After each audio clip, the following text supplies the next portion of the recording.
Ever been haunted by thoughts of someone? It's like their memory has carved out a permanent home in your mind, turning over every waking moment, and even some of those deep in sleep with reflections, whiffs, and remembered conversations. This isn't your typical stroll down memory lane, where nostalgia sweetly colors the past. No, this is more intense, more persistent. You find yourself dissecting every interaction, word by word, looking for meanings that might not even be there. Why do these thoughts cling so stubbornly, refusing to be shaken off? Understanding why someone is always on your mind requires more than a casual glance at your feelings. It demands a deep dive into the often unseen forces driving our emotions and thoughts. Carl Jung, the Swiss psychiatrist, had a profound take on this. He believed that the people who inhabit our thoughts are there for a reason. They are mirrors, reflecting parts of ourselves that are longing for attention or transformation. In the spirit of Stoicism, we are reminded that every external event is an opportunity for internal growth. The Stoics would advise us not to shy away from these persistent thoughts, but to engage with them, to question their origin, and decipher what they reveal about our deepest desires and fears. They teach us that self-awareness is the first step toward mastery over one's life. As Marcus Aurelius, a Stoic himself, once said, "Look within. Within is the fountain of good, and it will ever bubble up if thou wilt ever dig." So, as we explore why you can't stop thinking about someone, consider this an invitation to a journey inward, a challenge to confront and perhaps embrace aspects of yourself that have been ignored or suppressed. This exploration is not just about them, it's about you, your mind, and your path to greater understanding and serenity. What truths might these relentless thoughts unveil? How can they guide us toward becoming more composed, reflective, and fulfilled individuals? Let's find out together. 1. The intriguing world of psychological echoes.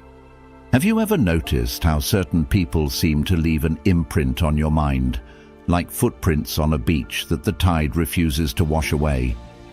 It's not just random or meaningless. There's a reason their presence lingers in your thoughts, even when you're not trying to focus on them. Psychologists like Carl Jung have long explored this phenomenon, suggesting that these recurring thoughts are not about the person themselves, but about what they awaken within us. It's as if your mind is trying to tell you something, using this person as the messenger. The Stoics would urge us to approach this with curiosity rather than resistance.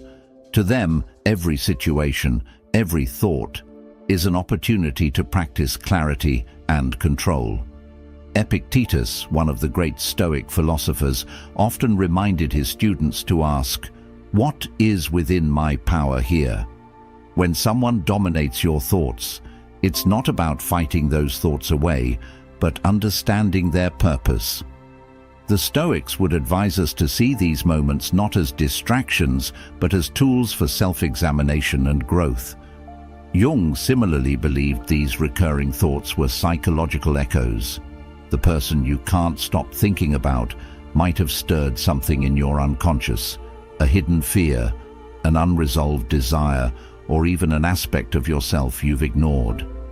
It's as if your mind is replaying their presence like a movie clip, asking you to analyze what they symbolize in your personal story. The Stoics would call this an exercise in self-discipline, urging us to focus not on the external figure, but on the internal reaction they provoke, because in the end, the power isn't in the person, it's in what we allow that person to reveal about us. So, when your thoughts keep circling back to someone, think of it as a puzzle rather than a problem. Instead of asking, "Why can't I stop thinking about them?" ask, "What are these thoughts trying to teach me?" Both Jungian psychology and Stoic philosophy point us toward the same answer. Understanding these mental echoes is not about them, it's about uncovering the layers of yourself that have been waiting for your attention. And maybe, just maybe, these echoes are leading you towards something transformative. Why your mind won't let go. The secrets of the unconscious. Think of your mind as a vast ocean. The surface is what you're aware of, your daily thoughts, decisions, and the chatter of your inner voice. But beneath that, in the hidden depths, lies something far more expansive and mysterious. Your unconscious mind. This is where much of the real action happens, shaping your behavior, emotions, and even the people who seem to take up residence in your thoughts. Carl Jung described this unconscious realm as a treasure trove of repressed desires, forgotten memories, and archetypal forces. It's not random, it's where your mind keeps the parts of yourself that you haven't yet come to terms with. Now, here's where it gets interesting. When someone keeps appearing in your thoughts, it's often not about them at all. It's about what they've stirred up in those hidden depths.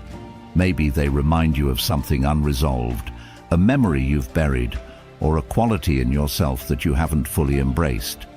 The Stoics would see this as a powerful opportunity for growth. To them, understanding what's within is the key to mastering what's without. Marcus Aurelius, the great Stoic emperor, urged us, dig within. Therein lies the wellspring of good. So, what does it mean when someone triggers this hidden part of you? It could be that they symbolize something your unconscious wants you to face. Perhaps they remind you of a version of yourself you've outgrown, or maybe they embody a trait you admire but haven't developed yet. For example, if you find yourself fixating on someone's confidence, it could be because deep down you want to cultivate more of that in your own life. On the flip side, if their arrogance irritates you, it might reflect a part of yourself you're struggling to accept.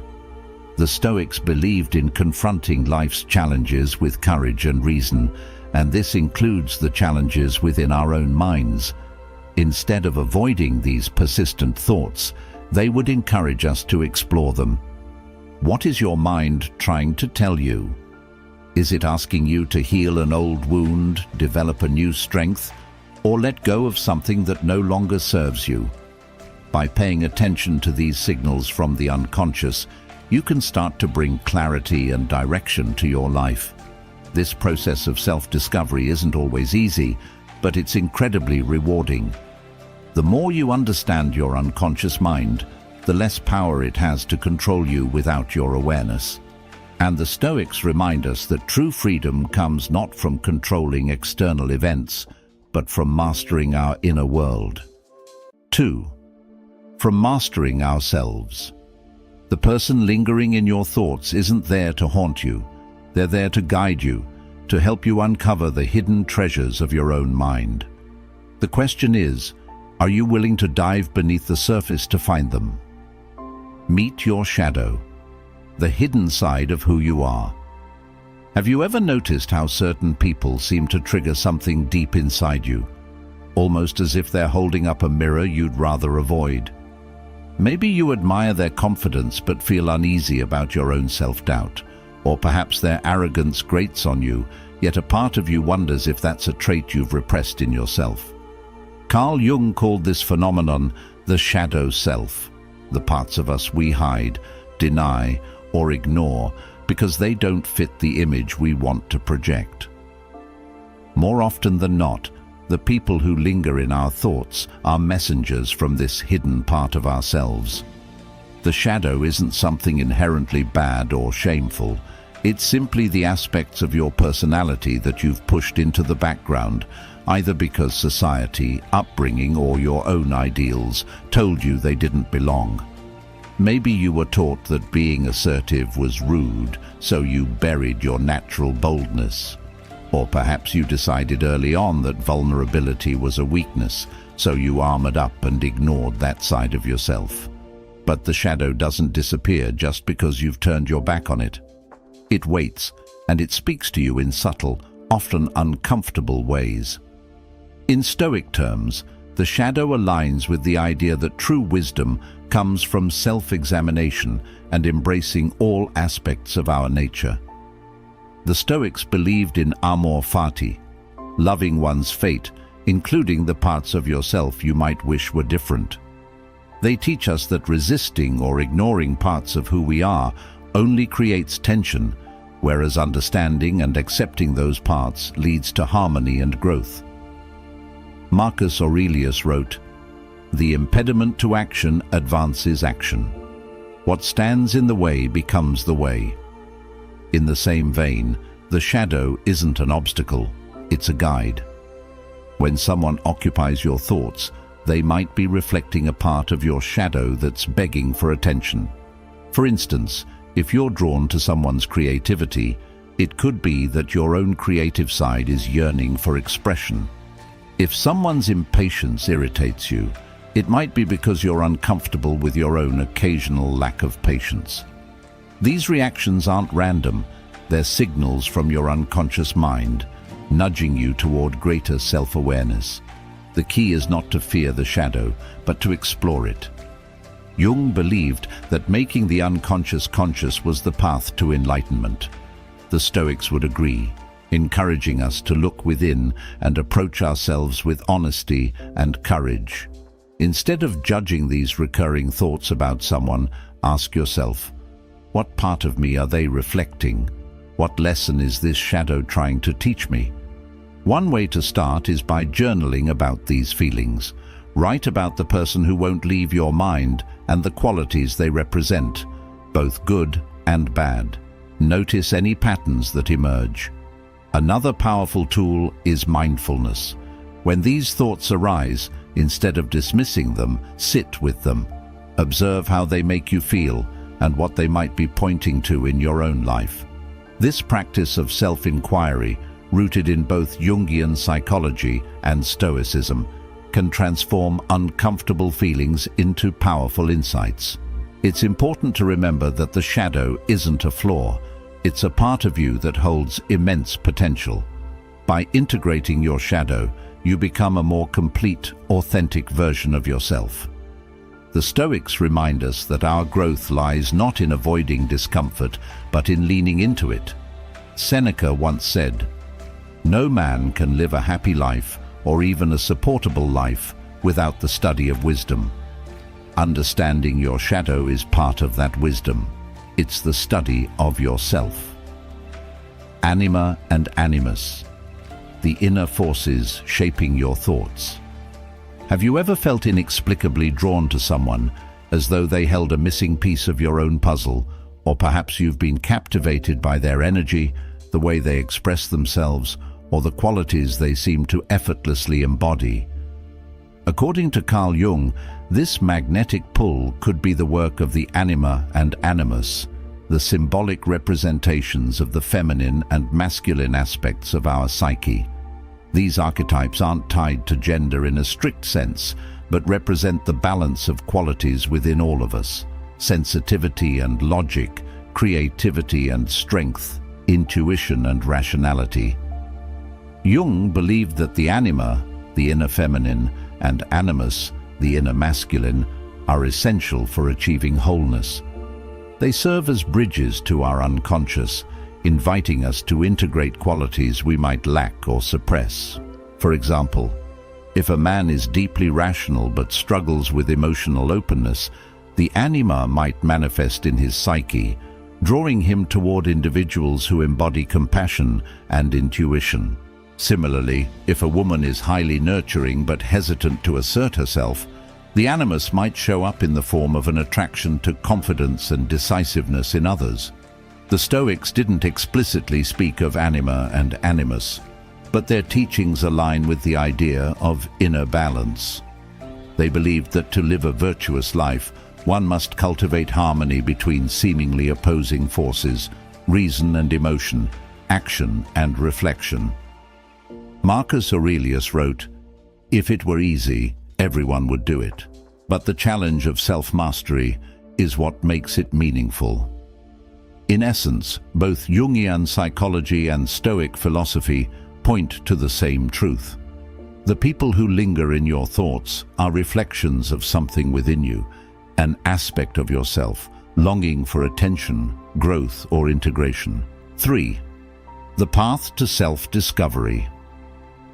When you can't stop thinking about someone, don't just focus on them. Focus on what they represent within you. Are they showing you a hidden desire, a suppressed trait, or an unresolved emotion? By exploring these questions, you embark on a journey of self-awareness, healing, and personal transformation. And in the end, this journey isn't about them. It's about you. Is it not right? Do not do it. If it is not true, do not say it.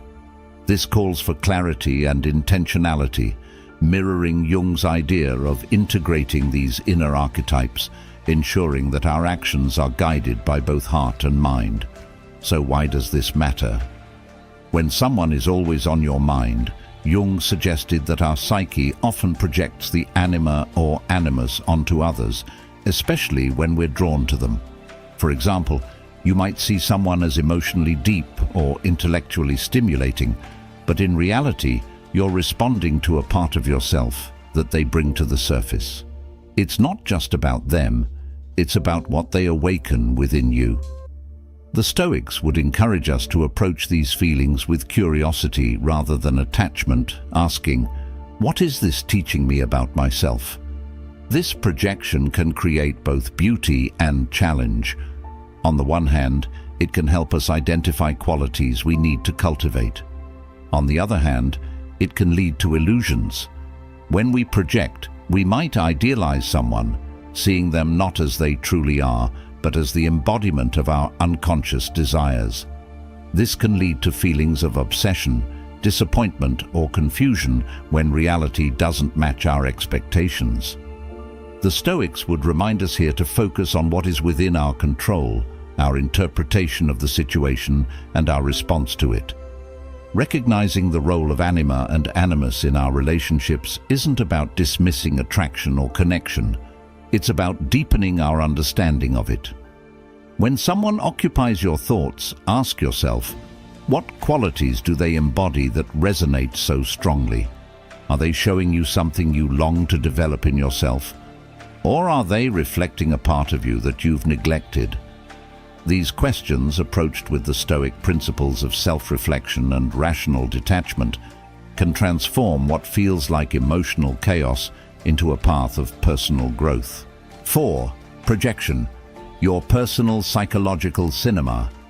Have you ever caught yourself thinking that someone is absolutely amazing, or on the flip side, utterly infuriating, and wondered why you feel so strongly about them? Chances are your mind is playing a fascinating trick on you, one that Carl Jung called projection. It's as if you're a filmmaker and the people around you are actors in a movie you're directing. But here's the catch. The script they're following is written by your unconscious mind, not theirs. Projection happens when we take parts of ourselves, our desires, fears, or traits, and assign them to someone else, often without realizing it. Let's say you admire someone for their ambition. Maybe they remind you of a quality you wish you could cultivate in yourself, or perhaps they reflect a trait you already have but don't fully recognize. On the other hand, if you're irritated by someone's arrogance, it might be because you struggle with that same tendency or fear being perceived that way. The Stoics would tell us to pause and reflect when we feel these strong emotions. Marcus Aurelius often reminded himself, if someone else's fault disturbs you, it's your own fault. You're allowing it. In the context of projection, this means stepping back and asking, what is this really about? Is my reaction to this person revealing something about myself? This practice isn't about blame, it's about clarity. The Stoics understood that self-awareness is the key to navigating life with wisdom and composure. What makes projection so tricky is that it feels incredibly real. When you're projecting, it's easy to mistake your feelings as objective truths about the other person. You might think they're so inspiring or they're so annoying, without realizing these judgments are more about you than them. Jung believed that by recognizing our projections, we could reclaim these parts of ourselves and grow as individuals. It's not about changing how you see others. It's about changing how you see yourself. 5. So how do we spot our projections? Start by paying attention to emotional extremes. When someone makes a strong impression, whether positive or negative, it's worth exploring why. Ask yourself, what specifically about them is triggering this reaction? If it's admiration, what qualities do they embody that you aspire to? If it's irritation, could they be reflecting something you're avoiding in yourself? The Stoics would encourage this kind of examination, reminding us that every thought and emotion is a chance to better understand ourselves. Projection isn't a flaw, it's a tool. It shines a light on the parts of ourselves that need attention, offering an opportunity for growth. The Stoics believed in facing life's challenges with courage and wisdom, and projection is no exception. By owning these parts of ourselves, whether they're strengths we've neglected or weaknesses we've denied, we take a step closer to becoming the best version of ourselves. 6. Synchronicity, when the universe speaks through coincidence. Have you ever thought about someone only to have them call or text you moments later? Or maybe you've been reflecting on a particular person, and then, out of nowhere, you bump into them at the most unexpected place. These moments feel uncanny, almost as if the universe is winking at you. Carl Jung called this phenomenon synchronicity, a meaningful coincidence that seems to defy logic. It's not about random chance. It's about deeper connections between your inner world and the events unfolding around you. Jung believed that synchronicity is a way the unconscious mind communicates with us, linking our thoughts to external events in ways that feel significant. It's as though the world outside is mirroring something happening inside. You might think it's all in your head, but that's precisely the point. It is in your head, but it's also real, inviting you to pay attention to what your mind is trying to tell you. For the Stoics, such moments wouldn't be dismissed as mere coincidence either. They had a concept called logos, the idea that the universe is rational and ordered, governed by a kind of divine intelligence. When something feels too perfectly timed to be random, the Stoics would see it as an opportunity to reflect on the interconnectedness of all things and what this moment might teach you about your path. Let's say you've been dwelling on unresolved feelings about someone, and suddenly they show up in a way you didn't expect. Maybe it's a chance encounter, or you hear their name mentioned in a conversation. These moments aren't just curious, they're clues. Jung would suggest they point to something you've been ignoring or avoiding. The Stoics, in turn, would ask you to examine your reaction. Why does this feel so important? What can I learn from this? Synchronicity teaches us that life is full of connections waiting to be recognized. It's a call to be present, to notice the patterns in our lives, and to see beyond the surface. When someone's presence in your thoughts coincides with external events, it's not necessarily a sign of fate in a romanticized sense, but it is a reminder to look inward and reflect.